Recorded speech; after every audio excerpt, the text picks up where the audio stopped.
രണ്ട്, ഈമാനുള്ള ഒരു മനുഷ്യന്റെ ജീവിതത്തിലെ ഏറ്റവും വലിയ അഭിലാഷം എന്താ? ഈ ലോകത്ത് നിന്ന് യാത്ര പറയുമ്പോ അസ്റായിലിനെ കണ്ടുമുട്ടുമ്പോ തൊണ്ടക്കുടിയിലേക്ക് റൂഹ് കടന്നു വരുമ്പോ ലാ ഇലാഹ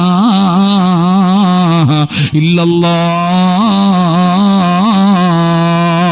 ഷഹാദത്ത് കലിമ പറഞ്ഞു മരിക്കണമെന്നാണല്ലോ അല്ല പറഞ്ഞത്. അങ്ങനെ മരിക്കണമെന്നാണ്. എവിടെയെങ്കിലും കിടന്ന് ചത്തുപോയിട്ട് കാര്യമില്ല പാപ്പാ. എങ്ങനെയാണ് മരിക്കേണ്ടത്?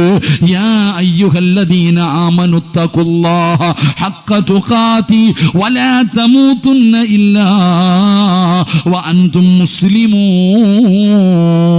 നീ മുസ്ലിമായിട്ടേ മരിക്കാവൂ, നീ ഈമാനോടുകൂടിയേ മരിക്കാവൂ, നീ സകാദത്ത് കലിമ പറഞ്ഞിട്ടേ മരിക്കാവൂ.